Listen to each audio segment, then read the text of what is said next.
എല്ലാവർക്കും നമസ്കാരം. ഇറാനെ ഇസ്രായേലും അമേരിക്കയും കൂടെ ആക്രമിക്കുന്നു. ആദ്യത്തെ ആക്രമണത്തിലൊക്കെ തന്നെ ഇറാൻ്റെ സുപ്രീം ലീഡറായിട്ടുള്ള ആയത്തുള്ള അലി ഖമേനി കൊല്ലപ്പെടുകയാണ്. ഇത് ഇറാന് ഏറ്റവും വലിയൊരു പ്രഹരമാണ്. എല്ലാവരും തന്നെ കരുതി അമേരിക്കയുടെയും ഇസ്രായേലിൻ്റെയും വിജയം തന്നെയായിരിക്കും ഇനി നമ്മൾ കാണുക എന്ന്.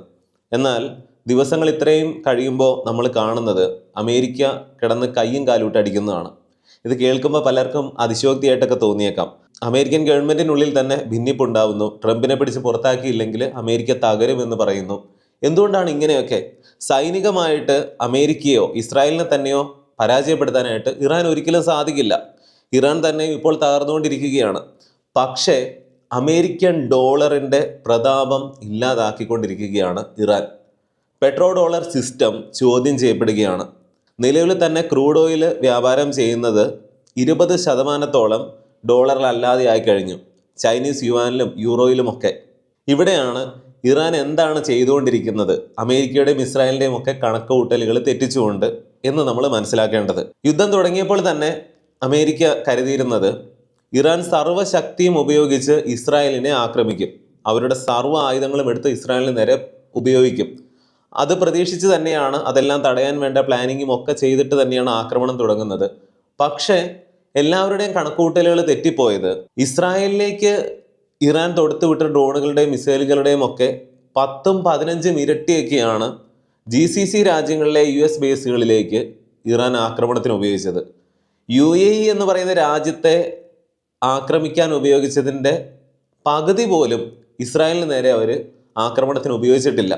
ഇതെന്താണ് കഥ? ഇത് ഇറാൻ നേരത്തെ തന്നെ പറഞ്ഞതാണ്, US ബേസുകളെ ഞങ്ങൾ GCCയിലുള്ളത് ആക്രമിക്കുമെന്ന്. പക്ഷേ ഇസ്രായേലും അമേരിക്കയും ഇറാനിട്ട് എപ്പോഴൊക്കെ അടിക്കുന്നോ അതിനെല്ലാം തിരിച്ചടി കൊടുക്കുന്നത് GCCയിലാണ്, ഇസ്രായേലിലേക്കല്ല.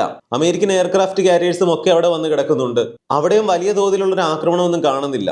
ഹോർമൂസ് കടലിടുക്കിൽ വലിയൊരു നാവിക ആക്രമണമൊക്കെ ഉണ്ടാകുമെന്ന് കണക്ക് കൂട്ടിയെങ്കിലും അവിടെയും ഇറാൻ കാര്യമായിട്ടൊന്നും അനങ്ങുന്നില്ല. എന്നാൽ ഹോർമൂസിൽ അവർ ഉദ്ദേശിച്ച കാര്യങ്ങൾ നടക്കുന്നുമുണ്ട്. ഹോർമൂസ് അടച്ചിരിക്കുകയാണെന്ന് ചോദിച്ചാൽ ടെക്നിക്കലി അല്ല, പക്ഷേ കാര്യങ്ങൾ ഓടുന്നുണ്ടോ എന്ന് ചോദിച്ചാൽ ഇല്ല. ഇറാൻ എന്താണ് ചെയ്തുകൊണ്ടിരിക്കുന്നത്? ഇത്തരം ലോകകാര്യങ്ങളൊക്കെ അറിയുന്നതിനോടൊപ്പം നമ്മുടെ സമ്പത്തിനെ ഇല്ലാതാക്കുന്ന, നമ്മുടെ കുടുംബത്തിന്റെ സാമ്പത്തിക സുരക്ഷിതത്വത്തെ ഇല്ലാതാക്കുന്ന പ്രധാനപ്പെട്ട 2 കാര്യങ്ങളെക്കുറിച്ച് കൂടി ഞാനിപ്പോൾ പറയുകയാണ്. ഇതെല്ലാവർക്കും അത്രമാത്രം ആവശ്യമുള്ളത് കൊണ്ടാണ് വീഡിയോയുടെ ഇടയ്ക്ക് പറയുന്നത്. അതിൽ ഒന്നാമത്തേത് അപ്രതീക്ഷിതമായി എത്തുന്ന രോഗങ്ങളും അവയ്ക്കുള്ള ചികിത്സാ ചെലവുകളുമാണ്. നമ്മൾ വർഷങ്ങളെടുത്ത് കരുതി വെച്ച സമ്പാദ്യമെല്ലാം ഒരു ഹോസ്പിറ്റൽ ബില്ലിലൂടെ തീർന്നു പോകുന്നത് സങ്കടകരമായ കാര്യമാണ്. ഇപ്പോൾ 10-15 ലക്ഷം മുതൽ 60-70 ലക്ഷം രൂപ വരെയൊക്കെ ബില്ലുകൾ വരുന്ന സംഭവങ്ങൾ ഒരുപാടുണ്ട്. അതുകൊണ്ടാണ് ഒരു ഹെൽത്ത് ഇൻഷുറൻസ് എല്ലാ കുടുംബങ്ങൾക്കും ആവശ്യമാണെന്ന് പറയുന്നത്. എനിക്കിപ്പോൾ കുഴപ്പമൊന്നുമില്ലല്ലോ എന്ന് കരുതി ഇത് മാറ്റിവെക്കുന്നത് ഭാവിയിൽ വലിയൊരു ബാധ്യതയായി തീരും. രണ്ടാമത്തേത്, നമ്മൾ ആരും ചിന്തിക്കാൻ പോലും ഇഷ്ടപ്പെടാത്ത ഒന്നാണ് നമ്മുടെ മരണം. അങ്ങനെ സംഭവിച്ച കുടുംബത്തിന്റെ വരുമാനം നിലയ്ക്കുന്ന ഒരു സാഹചര്യം ഉണ്ടായാൽ പ്രിയപ്പെട്ടവരുടെ ഭാവി എന്തായിരിക്കും? അവരുടെ സ്വപ്നങ്ങളും കുട്ടികളുടെ പഠനവും ഒന്നും വഴിമുട്ടി പോകാതിരിക്കാൻ നമുക്ക് ചെയ്യാൻ കഴിയുന്ന ഏറ്റവും വലിയൊരു കാര്യമാണ് ഒരു നല്ല ടേം ഇൻഷുറൻസ് എടുത്തു വെക്കുക എന്നുള്ളത്. മാസം 400-500 രൂപ മുതൽക്ക് പ്ലാനുകൾ തുടങ്ങുന്നുണ്ട്. ടേം ഇൻഷുറൻസിന് 2 കോടിയും ഹെൽത്ത് ഇൻഷുറൻസ് 1 കോടി വരെയും ഒക്കെ കവറേജ് ലഭിക്കുന്ന പ്ലാനുകളുണ്ട്. അതും 100% ക്ലെയിം സെറ്റിൽമെന്റ് റേഷ്യോ ഉള്ള കമ്പനികൾ നോക്കിയെടുക്കാം. അതിന് നിങ്ങളെ സഹായിക്കുന്ന ലിങ്ക് ഡിസ്ക്രിപ്ഷനിലും പിൻഡ് കമന്റിലും കൊടുത്തേക്കാം. അവിടെ നിങ്ങൾക്ക് ഇന്ത്യയിലെ ടോപ്പ് കമ്പനികളെ ഒറ്റ സ്ക്രീനിൽ കമ്പയർ ചെയ്ത് ഇഷ്ടമുള്ള കമ്പനിയുടെ പ്ലാൻ എടുക്കാൻ സാധിക്കും. ഇപ്പോൾ ടേം ഇൻഷുറൻസ് എടുക്കുമ്പോൾ 15% വരെ ഡിസ്കൗണ്ട് കിട്ടുന്നുണ്ട്. ഹെൽത്ത് ഇൻഷുറൻസിനാണെങ്കിൽ 25% വരെ ഡിസ്കൗണ്ടും ഉണ്ട്. പ്രവാസികൾക്ക് ഇവ രണ്ടും നാട്ടിൽ നിന്ന് കുറഞ്ഞ ചെലവിൽ എടുക്കാൻ സാധിക്കും. ഡിസ്ക്രിപ്ഷനിലും കമന്റിലുമുള്ള ലിങ്ക് ചെക്ക് ചെയ്താൽ മതി. അതല്ലെങ്കിൽ സ്ക്രീനിൽ കാണുന്ന ഈ QR കോഡ് സ്കാൻ ചെയ്യുക. നമുക്ക് വീഡിയോയിലേക്ക് തിരിച്ചു വരാം. UAEയിലും സൗദി അറേബ്യയിലും ഒമാനിലും ഖത്തറിലും ബഹ്റിനിലും ഒക്കെ ഇപ്പോൾ എന്താണ് സംഭവിക്കുന്നത് എന്ന് നമ്മൾ വീഡിയോയിൽ ചെയ്തതാണ്. UAEയിലും മറ്റുമൊക്കെ ആക്രമണങ്ങൾ നടക്കുന്നുണ്ടോ എന്നുള്ളതല്ല, അവിടെയുള്ള വിദേശ നിക്ഷേപകരൊക്കെ പാനിക്കാകുന്നു, സമ്പദ്ഘടന താഴേക്ക് പോകുന്നു, ടൂറിസവും അല്ലെങ്കിൽ ഒരു ഗ്ലോബൽ ഹബ്ബ് എന്നൊക്കെയുള്ള പേരെല്ലാം ഇല്ലാതാകുന്നു. ഇങ്ങനെ ആ രാജ്യങ്ങൾ തകർന്നു തുടങ്ങിയിരിക്കുകയാണ് ഇറാന്റെ ആക്രമണം മൂലം. ഇതിൽ നിന്ന് അവർക്ക് രക്ഷപ്പെടണമെങ്കിൽ അവരിനി എന്താണ് ചെയ്യേണ്ടത്? US ബേസുകളോടൊക്കെ ഇവിടുത്തെ പരിപാടിയൊക്കെ നിർത്തി പെട്ടിയും കിടക്കയൊക്കെ എടുത്ത് വിട്ടോളണമെന്ന് പറയേണ്ട അവസ്ഥയിൽ എത്തിയിരിക്കുകയാണ്. അങ്ങനെ സംഭവിച്ചാലോ? പകരം അവർക്ക് സെക്യൂരിറ്റി സ്വീകരിക്കേണ്ടത് ആരിൽ നിന്നാണ്? ചൈനയും റഷ്യയും ഒക്കെ ബദൽ രാജ്യങ്ങളായിട്ടുണ്ട്. കാരണം ആ രാജ്യങ്ങൾക്ക് ഇറാനുമായിട്ട് നല്ല ബന്ധമാണ്. അതുകൊണ്ട് തന്നെ അമേരിക്കൻ ചേരിയിൽ നിന്ന് മാറി അവർ ചൈനീസ് ചേരിയിലേക്ക് മാറാനുള്ള സാധ്യത. നിലവിലെ GCC രാജ്യങ്ങളുടെ ഓയിൽ മണിയുടെ നല്ലൊരു ഭാഗവും അമേരിക്കയിലേക്ക് കൊടുത്തിട്ട് പകരം ആയുധങ്ങളും മറ്റുമൊക്കെ വാങ്ങി വെക്കുകയാണ്. അതെല്ലാം ഉപയോഗിച്ചൊക്കെ തന്നെയാണ് ഇറാന്റെ ഡ്രോണുകളെ മറ്റുമൊക്കെ ഇപ്പോൾ പ്രതിരോധിച്ചുകൊണ്ടിരിക്കുന്നത്. ഇനി അമേരിക്കൻ കോൺട്രാക്റ്റുകളൊക്കെ നിർത്തിയിട്ട് പകരം റഷ്യയുടെ കയ്യിൽ നിന്നും ചൈനയുടെ കയ്യിൽ നിന്നുമൊക്കെ ആയുധങ്ങൾ വാങ്ങാനുള്ള സാധ്യത. ഇതിനെല്ലാം ഉപരി അമേരിക്കൻ ഡോളർ ഇന്നിങ്ങനെ ഒരു ഗ്ലോബൽ കറൻസി ആയിട്ട് നിൽക്കുന്നതിന്റെ പ്രധാന കാരണം എന്ന് പറഞ്ഞാൽ 1970-കളിലൊക്കെ ഒരു പെട്രോ ഡോളർ സിസ്റ്റം കൊണ്ടുവന്നത് നമുക്കറിയാം. ഒപെക് രാജ്യങ്ങളിൽ ഉൾപ്പെടുന്ന പ്രധാനപ്പെട്ട GCC രാജ്യങ്ങളൊക്കെ തന്നെയാണ് ലോകത്തിന് ആവശ്യമായ ക്രൂഡ് ഓയിലിന്റെ ഒരു 35% സപ്ലൈ ചെയ്യുന്നത്. ഈ ക്രൂഡ് ഓയിൽ വ്യാപാരങ്ങളെല്ലാം ഡോളറിൽ തന്നെ ആയിരിക്കണം എന്നുള്ളതാണ് വ്യവസ്ഥ. അങ്ങനെയാണ് ഡോളറിന് ഒരു ആധികാരികത നല്ലൊരു രീതിയിൽ വരുന്നത്. അമേരിക്കയുമായിട്ട് ഈ GCC രാജ്യങ്ങൾ അങ്ങ് ഡിവോഴ്സ് ചെയ്താൽ ഈ പെട്രോ ഡോളർ വ്യവസ്ഥയിൽ നിന്നും കൂടി അവർ മാറും. പകരം ചൈനീസ് യുവാനിലും പൗണ്ടിലും യൂറോയിലും ഒക്കെ വ്യാപാരങ്ങൾ നടക്കും. നിലവിൽ തന്നെ ലോകത്താകെയുള്ള ക്രൂഡ് ഓയിൽ വ്യാപാരങ്ങളുടെ 20% ഡോളറിൽ അല്ലാതെയാണ് നടക്കുന്നത്. ആ കൂട്ടത്തിൽ ഈ GCC രാജ്യങ്ങളും കൂടി കാല് മാറുന്നതോടെ അമേരിക്കൻ ഡോളർ വ്യവസ്ഥ തകരും. അമേരിക്ക അതോടുകൂടി നശിച്ചൊന്നുമല്ലാതാകുമെന്നല്ല പറഞ്ഞത്. അമേരിക്കയുടെ ഈ ലോക പോലീസ് കളിയൊക്കെ അതും കൊണ്ട് നിൽക്കും. കാരണം ഇപ്പോൾ ഇന്ത്യയോട് റഷ്യൻ ഓയിൽ വാങ്ങരുത്, അല്ലെങ്കിൽ ഇനി വാങ്ങിക്കോളൂ എന്നൊക്കെ ഇങ്ങനെ പറഞ്ഞുകൊണ്ടിരിക്കുമ്പോൾ അവരെന്ത് പറഞ്ഞാണ് ഇതൊക്കെ ചെയ്യുന്നത്? ഡോളർ ഒരു ഗ്ലോബൽ കറൻസി പോലെ നിൽക്കുന്നത് കൊണ്ട് അത് വെച്ചുകൊണ്ട് അവർക്ക് സാങ്ഷൻസ് ഏർപ്പെടുത്താനായിട്ട് സാധിക്കും. മുൻപ് പറഞ്ഞ കാര്യങ്ങളൊക്കെ ഡോളറിന് സംഭവിച്ചാൽ പിന്നീട് അമേരിക്കയ്ക്ക് സാങ്ഷൻസ് ഒക്കെ ഏർപ്പെടുത്തുന്നതിന് ഒരു പരിധിയുണ്ട്. പകരം ഇന്നുള്ള അമേരിക്കയുടെ അവസ്ഥയിലേക്ക് വളരെ പെട്ടെന്ന് ചൈന കയറി വരും. ചൈനീസ് യുവാൻ ഇന്നത്തെ ഡോളറിന്റെ അവസ്ഥയിലേക്ക് വരും. അതുകൊണ്ടാണ് അമേരിക്ക ഇറാനുമായിട്ട് യുദ്ധത്തിന് പോയപ്പോൾ ഇസ്രായേലിന് വേണ്ടി അനാവശ്യമായിട്ട് ട്രംപ് ഈ യുദ്ധത്തിലേക്ക് പോയി കഴിഞ്ഞപ്പോൾ അമേരിക്ക സ്വന്തം കുഴി തോണ്ടുകയാണ് ചെയ്തിരിക്കുന്നത്. അമേരിക്കൻ ഭരണകൂടത്തിനുള്ളിൽ തന്നെ വലിയ ഭിന്നിപ്പാണ്. ട്രംപിനെ പിടിച്ച് പുറത്താക്കണം, അല്ലെങ്കിൽ അയാൾ ഈ രാജ്യം കുളം തോണ്ടും എന്നുള്ള അഭിപ്രായങ്ങൾ വരെ വരുന്നു. ഇസ്രായേൽ അമേരിക്കയോട് പോലും ആലോചിക്കാതെ ടെഹ്റാനിലുള്ള ഓയിൽ റിഫൈനറികളും ഓയിൽ റിസർവുകളിലും ഒക്കെ ആക്രമണം നടത്തുന്നു. 50 മീറ്റർ ഉയരത്തിലൊക്കെയാണ് തീ ഉയർന്നത്. കറുത്ത മഴ പോലും പെയ്യുന്നു. ടെഹ്റാനിലെ ഏറ്റവും പോപ്പുലേഷൻ ഡെൻസിറ്റി ഉള്ള പ്രദേശങ്ങളൊക്കെയാണ്. ഇറാന്റെ ഡീസാലിനേഷൻ പ്ലാന്റുകൾ, കടൽവെള്ളം ശുദ്ധജലമാക്കി ഉപയോഗിക്കുന്ന വലിയ പ്ലാന്റുകൾ ആക്രമിക്കുന്നു. പകരം ഇറാൻ എന്താണ് ചെയ്തത്? ഇസ്രായേലിനെ തിരിച്ചാക്രമിക്കുക മാത്രമല്ല ചെയ്തത്, പ്രധാനമായിട്ട് ബഹ്റിനിലുള്ള ഡീസാലിനേഷൻ പ്ലാന്റ് അവർ ആക്രമിച്ചു. കുവൈറ്റിലുള്ള റിഫൈനറി ആക്രമിച്ചു. ഇവിടെയാണ് അമേരിക്കയ്ക്കും ഇസ്രായേലിനും പിഴയ്ക്കുന്നത്. അവർ ഇറാനെ എപ്പോൾ അടിക്കുന്നോ തിരിച്ചടി കിട്ടുന്നത് മുഴുവൻ ഗൾഫിലാണ്. ഇറാന്റെ തൊട്ടടുത്താണ് ഈ GCC രാജ്യങ്ങളൊക്കെ. ഇസ്രായേലിനേക്കാൾ അടുത്താണ്, ആക്രമിക്കാനും എളുപ്പമാണ്. വളരെ കുറഞ്ഞ ചെലവിൽ ഡ്രോൺസ് ഉണ്ടാക്കിയാണ് അവർ ആക്രമണം നടത്തുന്നത്. നമ്മൾ പറഞ്ഞതാണ് വീഡിയോയിൽ.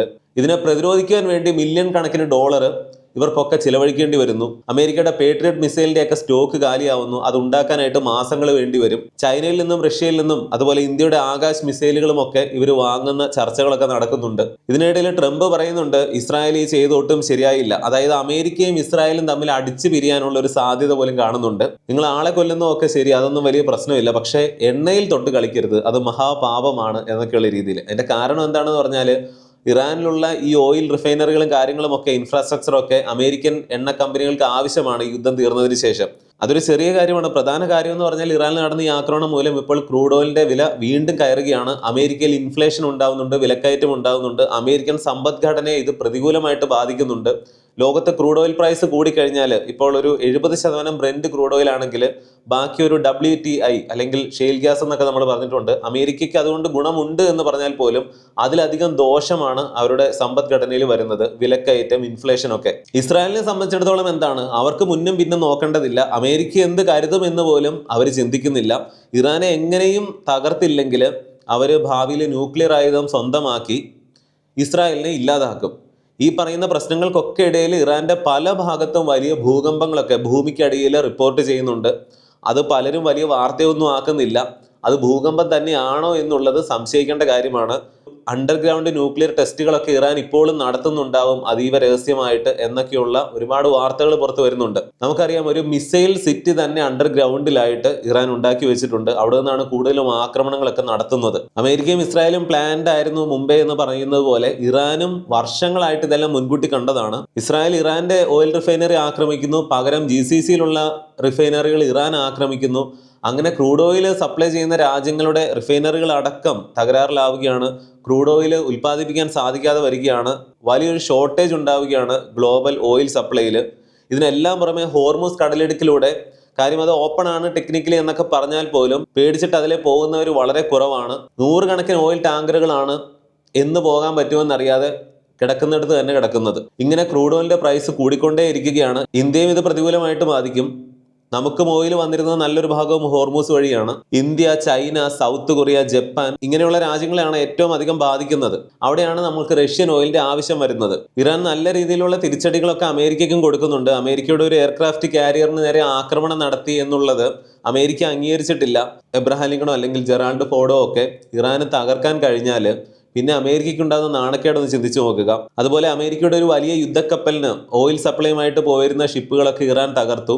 അതായത് വെള്ളത്തിൽ ഒഴുകി നടക്കുന്നത് പോലെ ഒന്നിനും പറ്റാത്ത രീതിയിൽ ഒരു അമേരിക്കൻ യുദ്ധക്കപ്പൽ ഇങ്ങനെ കിടക്കുന്നുണ്ട്. GCCയിലേക്ക് വിടുന്ന ഡ്രോണുകളുടെയും മിസൈലുകളുടെയും ഒക്കെ 10-1 പോലും ഇസ്രായേലിലേക്ക് ഇപ്പോഴും ഇറാൻ തൊടുത്തു വിടുന്നില്ല. എന്നിട്ട് പോലും ഇസ്രായേലിൽ കനത്ത നാശനഷ്ടങ്ങളൊക്കെ ഉണ്ടാവുന്നുണ്ട്. ഇങ്ങനെ പോയി കഴിഞ്ഞാൽ അറ്റ കൈക്ക് അമേരിക്ക ഇറാനിൽ ന്യൂക്ലിയർ ആയുധം പ്രയോഗിക്കുമോ എന്നുള്ള സംശയങ്ങൾ വരെ സജീവമാണ്.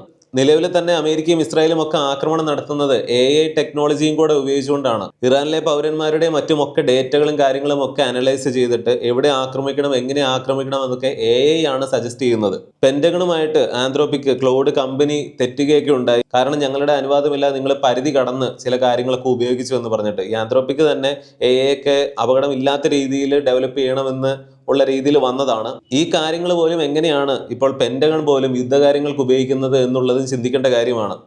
അതായത് മനുഷ്യനേക്കാൾ കൂടുതൽ എവിടെ ആക്രമിക്കണം, ആരെ കൊല്ലണമെന്നൊക്കെ AI തീരുമാനിക്കുന്ന ഒരു സാഹചര്യം. ഇറാനിൽ കുറേയധികം സ്കൂളുകളിലൊക്കെ ആക്രമണങ്ങൾ നടത്തിയത് ഈ AIക്ക് പറ്റിയ മിസ്റ്റേക്ക് ആയിരിക്കാം എന്നൊക്കെ പറയുന്നുണ്ട്. അങ്ങനെയാണെങ്കിൽ ഒന്ന് ചിന്തിച്ചു നോക്കുക, കമ്പ്യൂട്ടറിന് പറ്റുന്ന മിസ്റ്റേക്ക് മൂലം മനുഷ്യര് 100 കണക്കിന് നിരപരാധികൾ കൊല്ലപ്പെടുന്ന സാഹചര്യം. അതുപോലെ ഇറാൻ ഈ കാര്യങ്ങളെല്ലാം വരുത്തി വെച്ചതാണോ എന്ന് ചോദിച്ചാൽ തീർച്ചയായിട്ടും അതെ.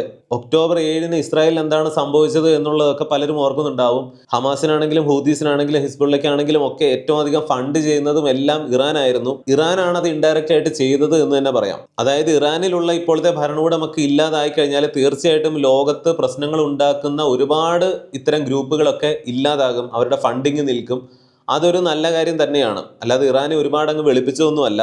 എന്നാൽ മറുവശത്തുള്ള ഈ പറയുന്ന അമേരിക്കയുടെ കാര്യം തന്നെ ചിന്തിച്ചു നോക്കുക. ഇറാഖിൽ പണ്ട് സദാം ഹുസൈൻ ആൾ അത്ര നല്ല ഭരണാധികാരി ഒന്നും ആയിരുന്നില്ല. പക്ഷെ ഇപ്പോഴത്തെ ഇറാഖിന്റെ അവസ്ഥ നോക്കുക. ഈ പറയുന്ന പോലെ ആയത്തുള്ള അലി ഖൊമേനി എന്ന് പറയുന്ന ഒരു ഏകാധിപതിയൊക്കെ തന്നെയാണ്. പക്ഷെ നേരെ മറിച്ച് ഈ അമേരിക്കൻ പ്രസിഡന്റുള്ള ട്രംപ് അല്ലെങ്കിൽ ഇതുപോലുള്ള എപ്സ്റ്റീൻ ഫയൽസ് ഒക്കെ ഇപ്പോൾ പുറത്തു വരുന്നു. ഇവരൊക്കെ എല്ലാം ഓക്കെ ആയിട്ടുള്ളവരാണോ? എവിടെ ഓയിൽ ഉണ്ടോ അവിടെ ജനാധിപത്യം വേണോ എന്ന് ചോദിച്ചുകൊണ്ട് അമേരിക്ക അങ്ങ് ഇടപെടുകയാണ്. ഇന്ന് ഇറാഖ് കിടക്കുന്ന പോലെ നാളെ ഇറാനും. ഇറാൻ എന്നൊക്കെ പറഞ്ഞാൽ അത്യാവശ്യം പോപ്പുലേഷനും ഉണ്ട്, 10 കോടിയോളം പോപ്പുലേഷനുണ്ട്. ആ ജനങ്ങളുടെ ഭാവിയും താറുമാറാകുമെന്നുള്ളതാണ്. ഇറാനിൽ പല പ്രശ്നങ്ങളും ഉണ്ടായിരുന്നെങ്കിലും അത്യാവശ്യം ജീവിത സൗകര്യങ്ങളിലൊക്കെ ജീവിച്ചിരുന്നവരാണ് ഇറാനിലുള്ള ആളുകളൊക്കെ. ഇറാനിലെ വ്ളോഗുകളും മറ്റുമൊക്കെ കണ്ടാലും മനസ്സിലാവും. പക്ഷേ ഇനി ഭാവിയിൽ അതൊരു ഇറാഖിന്റെ അവസ്ഥയിലേക്ക് തന്നെ പോകാനുള്ള എല്ലാ സാധ്യതയും ഉണ്ട്. അന്ന് ഒരു പക്ഷെ നമ്മൾ പറയും ഈ അലി ഖൊമേനിയൊക്കെ ഉള്ളതായിരുന്നു അവർക്ക് നല്ലത് എന്ന്. അതായത് അമേരിക്ക പണ്ടും ഇന്നും ഒക്കെ ചെയ്യുന്നതെന്ന് പറഞ്ഞാൽ പ്രശ്നമുള്ളിടത്ത് അത് പരിഹരിക്കുകയല്ല, പ്രശ്നമുള്ളിടത്ത് നിന്ന് അവർക്ക് വേണ്ട കാര്യങ്ങളൊക്കെ മുതലാക്കിയിട്ട് കൂടുതൽ പ്രശ്നമാക്കിയിട്ട് അവർ പോകും. മുസ്ലിം രാജ്യങ്ങളിൽ ആണവായുധം കൈവശമുള്ള ഒരേ ഒരു രാജ്യമാണ് പാകിസ്ഥാൻ.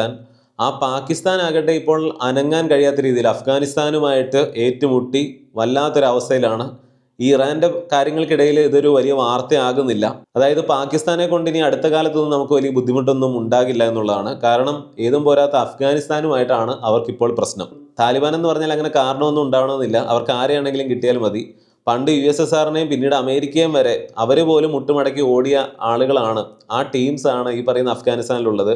ഏതും പോരാത്ത അവരെയാണ് ഇപ്പോൾ പാകിസ്ഥാന് തല്ലുകൂടാനായിട്ട് കിട്ടിയിരിക്കുന്നത്. ഒഴിഞ്ഞു മാറിയാലും ഇങ്ങോട്ട് വന്ന് തല്ലുകയാണ്. എന്തായാലും ഈ ഓപ്പറേഷൻ സിന്ദൂറിനൊക്കെ ശേഷം പാകിസ്ഥാൻ ഇപ്പോൾ നല്ല സുഖമാണെന്നുള്ളതാണ്. അതിനിടയിലാണ് ഈ പാകിസ്ഥാനിൽ തന്നെയുള്ള ഒരുപാട് ആളുകൾ ഇറാനെ രക്ഷിക്കുവാൻ വേണ്ടിയിട്ട് പാകിസ്ഥാൻ ന്യൂക്ലിയർ ആയുധം പ്രയോഗിക്കണം എന്നൊക്കെ പറയുന്നത്. പക്ഷെ നമുക്കറിയാം പാകിസ്ഥാന്റെ മിലിറ്ററി തന്നെ ഒരു പരിധിവരെ അമേരിക്കൻ കൺട്രോളിലാണ്. ഒരു ട്രോളിൽ എന്നതുപോലെ കണ്ടതാണ്. അതായത് പാകിസ്ഥാൻ ന്യൂക്ലിയർ ആയുധം പ്രയോഗിക്കാനായിട്ട് ഒരു ന്യൂക്ലിയർ ബട്ടണിൽ ഞെക്കുന്നു. ഉടനെ ട്രംപ് ദൂരെ ഇരുന്ന് ചിരിക്കുകയാണ്, നിങ്ങൾ ഞെക്കിയിട്ടൊന്നും കാര്യമില്ല, ഞാനും കൂടെ ഇവിടെ പ്രസ് ചെയ്താലേ സാധനം പോകൂ എന്നൊക്കെയുള്ള രീതിയിൽ. ഇതേ കാര്യം തന്നെ ഈ നോർത്ത് കൊറിയയുടെ കാര്യം പറയുന്നുണ്ട്. നോർത്ത് കൊറിയ എന്ന് പറയുന്ന ആ രാജ്യം ന്യൂക്ലിയർ ആയുധം ഉണ്ടെന്നൊക്കെ പറയുമ്പോൾ ഇത് ചൈനീസ് സപ്പോർട്ടോടെ ചൈനീസ് കൺട്രോളിലാണ് എന്ന് പറയുന്നുണ്ട്. ചൈനയ്ക്ക് നേരിട്ട് ഒരാളെ ഭീഷണിപ്പെടുത്താൻ പറ്റില്ലെങ്കിൽ അല്ലെങ്കിൽ അമേരിക്കയാണെങ്കിലും ഒക്കെ ഈ നോർത്ത് കൊറിയയെ വെച്ചിട്ട് കളിക്കാനായിട്ട് സാധിക്കും. അതുകൊണ്ട് തന്നെ ഈ കിം ജോങ് ഉൻ എന്നൊക്കെ പറയുന്നത് യഥാർത്ഥത്തിൽ ഒരു ചൈനീസ് പാവ മാത്രമാണ് എന്നുള്ള അഭിപ്രായം വളരെ ശക്തമാണ്. ഇപ്പം എല്ലാവരും ട്രോളുകളിലൊക്കെ പറയുന്നുണ്ടല്ലോ, ന്യൂക്ലിയർ ആയുധം അടക്കം ഉണ്ടാക്കിയിട്ടും ഈ കിം ജോങ് ഉന്നിനെ ആരും മൈൻഡ് പോലും ചെയ്യുന്നില്ല.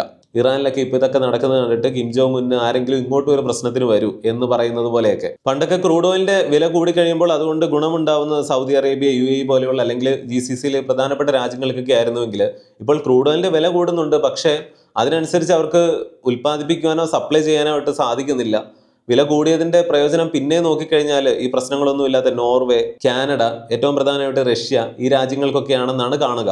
എന്താണെങ്കിലും ഇറാനിലെ ഈ പ്രശ്നങ്ങൾ തുടർന്ന് പോകുമ്പോൾ ചൈന ലോക പോലീസായിട്ട് അമേരിക്കയുടെ സ്ഥാനത്തേക്ക് കയറി വരാനുള്ള സാഹചര്യമാണ് സൃഷ്ടിക്കപ്പെടുന്നത് എന്നാണ് നമ്മൾ കാണുന്നത്. കാരണം പണ്ട് വേൾഡ് വാർ 2 സമയത്ത് ബ്രിട്ടൻ ജയിച്ചെങ്കിലും എല്ലാം പോയി. പണം മുഴുവൻ ആയുധങ്ങളുടെ വിലയായിട്ട് അമേരിക്കയിലെത്തി. അമേരിക്ക ലോകശക്തിയായിട്ട് ഉയർന്നു വന്നു. ഡോളർ ശക്തിപ്പെട്ടു. പൗണ്ട് ഒരു ലോക കറൻസി അല്ലാതെ മാറി.